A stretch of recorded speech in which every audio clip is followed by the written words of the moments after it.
Je vous remercie de me retrouver pour cet horoscope de juin. Un petit mot pour vous signaler que les guidances amoureuses pour cet été viennent juste d'être publiées, donc n'hésitez pas à les consulter, vous les trouverez en suggestion en haut à droite de cette vidéo, mais également en fin de vidéo, et puis tout simplement sur ma page d'accueil. Les résultats du concours de mai ont également été publiés, donc vous pourrez les consulter sur l'onglet communauté de ma page pour savoir si vous avez gagné un des 2 tirages à remporter. Et le concours se prolonge et se poursuit en juin, donc pour remporter toujours 2 tirages en croix personnalisés. Pour participer, c'est très simple, il vous suffit de vous abonner à ma chaîne et de liker cette vidéo d'une part, et soit vous commentez cet horoscope en m'expliquant comment il résonne ce mois-ci en vous. Un de ces commentaires-là sera sélectionné et remportera un des 2 tirages, ou alors, et vous êtes beaucoup moins nombreux et nombreuses à le faire de cette façon, donc plus de chances de gagner, vous pouvez m'indiquer toujours en commentaire de cet horoscope, le réseau social sur lequel vous me suivez, que ce soit Facebook ou que ce soit Insta. Et donc, un de ces commentaires-là sera sélectionné et remportera donc l'autre tirage en croix. Les résultats de ce concours seront publiés quand les horoscopes de juillet seront également publiés.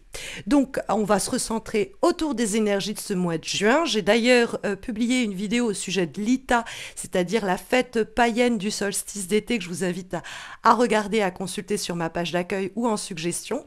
Mais bon, on va se recentrer donc autour des énergies que nous réservent les cartes du tarot aux ramures étranges.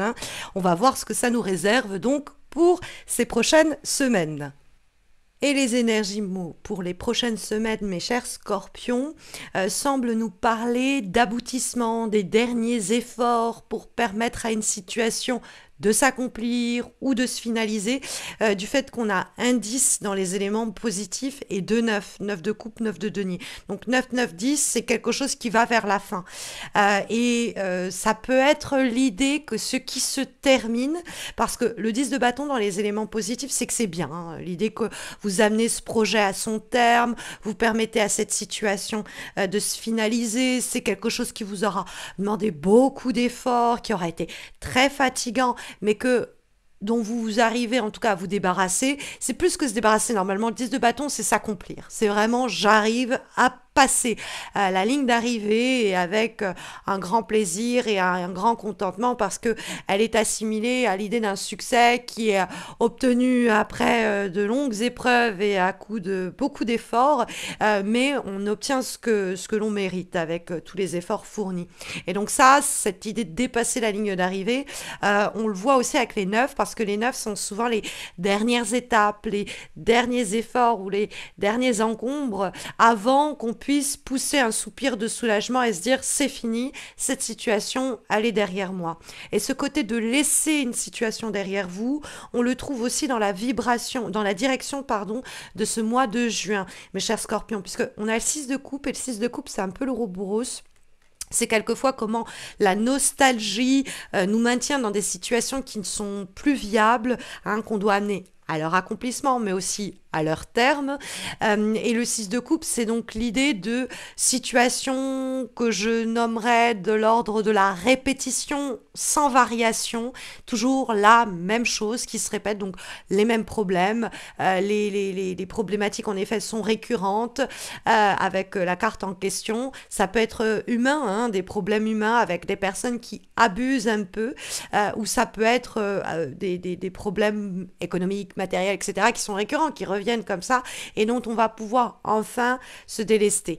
Parce que le 9 de coupe avec le 10 de bâton, notamment dans le dialogue, ça peut être aussi l'idée de se débarrasser de quelque chose ou de quelqu'un qui était bien trop chronophage et qui nous vampirisait, qui était énergivore. Et le 9 de coupe, c'est des personnes ou des situations qui abuse. Alors les situations, c'est plus difficile que ça abuse. C'est vrai que le 9 de coupe, en fait, c'est un glouton, le 9 de coupe. Donc quand il pose problème, ça peut être quelqu'un autour de vous à qui il faut rappeler certaines limites, hein, à qui il faut poser quelques frontières en disant, oh là là, Coco, là tu vas trop loin, ça je ne le tolère pas. Au boulot, c'est, bah, vous avez déjà 4 dossiers et c'est beaucoup trop, donc vous devez vous charger, on vous emmène un cinquième. Et ça, c'est dire, non, non, ça je ne peux pas, parce que ça, le 9 de coupe, c'est les gens qui ne se rendent même plus compte, hein, en fait, qu'ils abusent. Donc il faut faire attention à ça. Des gens qui en veulent toujours plus, qui en demandent un peu plus, on leur donne le petit doigt et puis ils prennent le bras. Faire attention à ce type de personnage, et puis faire attention à qu'on soit pas nous-mêmes dans cette attitude-là, à savoir que on soit pas en train d'abuser ou d'exagérer en prenant notre bon plaisir là où il se trouve en laissant de côté les besoins des autres. Mais compte tenu de la dynamique du tirage, moi j'ai l'impression qu'il y a une indépendance à trouver, parce que le 9 de denier peut faire une référence à cela. Il y a l'idée d'être self-sufficient, comme disaient les anglophones, de pouvoir répondre soi-même à ses besoins, notamment, bon, aussi matériel économique, mais c'est l'idée aussi d'être respecté pour ce qu'on a construit, pour qui on est, et qu'on arrête d'empiéter sur nos plates-bandes, qu'on arrête de nous repousser, qu'on arrête d'abuser de notre gentillesse, de nos capacités, de notre générosité, et ainsi de suite. Parce que ce 9 de coupe, c'est vraiment les personnes qui, voilà, de quoi j'ai besoin moi, et puis je me nourris, je me gave et je laisse aux autres les miettes, ou qui vont toujours en demander plus. Donc ça, le 9 de coupe, dans les obstacles et les difficultés que vous avez, ici signifié pour les semaines à venir, faut faire véritablement attention aux personnes de ce type. N'ayez pas vous-même un comportement de ce genre, parce que c'est vrai qu'avec le 10 de bâton, vous pourriez être vous-même en train de vous surcharger. Hein, et de ne pas vous rendre compte que vous abusez avec vous-même. Donc faites attention à cela. Y a effectivement le 6 de coupe. Si vous aviez des habitudes où dans des relations amicales, amoureuses, familiales, professionnelles, vous encaissez, et vous avez l'habitude d'encaisser là-dessus, là, c'est peut-être le moment de dire basta, hein, parce que le 10 de bâton, c'est ça. Donc ça peut être aussi vous. Il va falloir arrêter le petit cercle vicieux que vous avez mis en place, et où vous serrez les dents et puis vous dites je tiens bon, je dis rien, j'encaisse. Non, non, hein, justement, le 9 de denier, c'est le respect que vous méritez, vous l'obtenez. Il faut que les personnes, elles deviennent aussi plus autonomes de leur côté, plus indépendantes, parce que vous avez besoin de ça, et qu'on arrête de vous surcharger, de vous demander si, ou d'abuser, ou de... Voilà, il y a une sorte d'étouffement que le 9 de coupe peut indiquer quand il pose problème. Maintenant, dans le dialogue avec le 10 de bâton, on peut aussi avoir l'idée que vous allez passer la ligne d'arrivée, obtenir ce que vous désirez, mais ce ne sera pas exactement ce que vous voulez. Et il faut être souple, il faut être flexible en se disant, ok, bon, par exemple, je voulais qu'on se mette à vivre ensemble en achetant quelque chose. Puis la personne, elle vous dit, bah, moi, je veux bien qu'on vive ensemble, mais on va plutôt louer. Donc, il y a peut-être grosso modo, le projet de vivre ensemble, c'est OK, mais les formalités, hein, et puis peut-être aussi qu'on voulait ceci dans cette zone géographique-là, et puis ce sera pas là. Ça peut être, vous savez, des petits bémols, quoi. C'est pas forcément quelque chose de qui soit rédhibitoire, et on se dit, bah non, alors je peux pas accepter cela. Mais il faut peut-être prendre un peu sur soi pour pouvoir voir une situation aboutir dans des négociations, dans des discussions également. Avec la carte du 9 de denier, il y a quelque chose qui peut venir bel et bien enrichir votre situation professionnelle, notamment avec le 9 de denier. C'est un très bon augure pour les personnes qui veulent se mettre à leur compte, parce que, comme je vous disais, il y a l'idée d'une indépendance et d'une autonomie qui se joue sur plusieurs points. Montrer qu'on n'a pas besoin des autres pour bien vivre sa vie. J'ai pas besoin de toi pour tenir debout. J'ai pas besoin d'un encadrement managériel super serré pour faire mes tâches. Je sais m'accomplir tout seul. Le 9 de denier, c'est le prouver, en attester et l'affirmer. Hein, je tiens debout toute seule, je tiens debout tout seul, ou je vise à obtenir plus d'indépendance, je vise à obtenir plus d'autonomie. Mes actions, elles doivent me mener à cela. Et les efforts fournis semblent permettre un enrichissement pour nous sortir du 6 de coupe, de problèmes récurrents économiques, relationnels, humains, professionnels, qu'on va essayer justement d'arrêter, d'annihiler, parce que le 6 de coupe, c'est vraiment l'idée de ça tourne en rond. Et quelquefois, comme je vous disais, c'est parce que vous étiez bien dans ce boulot, parce que vous étiez bien dans cette situation, dans cette relation, à une époque. Aujourd'hui, c'est plus le cas. Avec le 6 de coupe, c'est vraiment c'est seule la nostalgie qui maintient une situation qui doit pourtant toucher à son terme en vie. Et donc le 6 de coupe, c'est un élément qui nous dit que faut pas rester fossilisé dans cette situation, en train d'encaisser, de voir la même ritournelle se répéter. Il faut couper la situation, hein. On arrête cette répétition sans variation. On a des capacités à le faire. Le 10 de bâton nous le dit très clairement, hein. C'est les émotions qui vous mettent peut-être un peu en péril, parce qu'on a le 9 de coupe dans les obstacles, on a le 6 de coupe en direction qui peut poser un peu problème, comme je vous l'expliquais, cette fameuse situation qui se répète à laquelle on doit mettre un terme.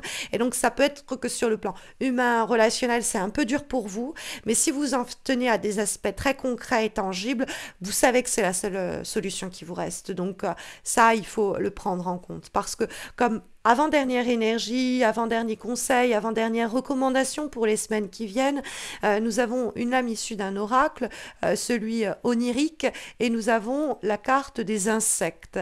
Alors, les insectes, c'est toutes les mini-agressions que vous pouvez encaisser au quotidien, au boulot, dans une relation, toutes les petites piqûres comme ça qui se multiplient, toutes les petites choses là comme ça qui créent un plus gros inconfort, un inconfort plus gros, plus global. Et donc ça, c'est vraiment l'idée qu'il va falloir se créer un petit cocon et permettre dans ce cocon à émerger de nouvelles énergies où on sera protégé de ces petites piqûres, ces choses qui se multiplient et dont on a pu peut-être d'ailleurs jusqu'à présent essayer de se cacher pour se prémunir, hein. Comme dernière recommandation, information, comme dernier conseil, nous avons une lame issue d'un autre oracle, celui de la voie de l'émeraude, et cette carte, cet oracle est basé sur les cristaux et les pierres, et nous avons pour carte la séraphinite. Et donc ça, c'est comme dernier conseil pour les semaines qui viennent, et c'est une carte de lâcher prise. Donc il semblerait bel et bien que vous avez quelque chose dont vous devez vous défaire et vous délester, hein, visiblement, parce que il y a peut-être la peur de l'autre qui vous a bloqué, qui vous a freiné, qui vous a empêché d'agir ou de faire entendre votre voix, votre propre émotivité, qui vous a un peu désorienté. Des fois, c'est peut-être même une dépendance affective qui vous a empêché peut-être de restructurer des situations, atteindre votre autonomie, ou même dire basta, comme je vous l'ai signalé tout à l'heure avec le fameux 10 de bâton. Donc voilà les énergies ici sondées pour vous guider, mais sur le plan amoureux, sachez que j'ai posté des guidances amoureuses pour cet été. Donc vous les verrez en suggestion dans quelques secondes à la fin de cette vidéo. Et puis sur ma page d'accueil, vous avez sinon les guidances hebdomadaires intuitives que je poste donc chaque lundi sur Insta et sur Facebook. Vous avez les liens de mes réseaux, mes pages réseaux en descriptif de cette vidéo. Et puis il y a aussi la vidéo au sujet de l'ITA, le solstice d'été et ses fêtes païennes, que je vous décris et explique dans une vidéo qui va aussi s'afficher, mais également sur ma page d'accueil. Et puis je vous retrouve pour également les horoscopes de juillet, et je souhaite d'ailleurs bonne chance aux personnes qui participeront au concours de juin, et je vous souhaite à tous et à tous une douce entrée en été, en période estivale. Prenez, mes chers scorpions, bien soin de vous, et à très vite, j'espère.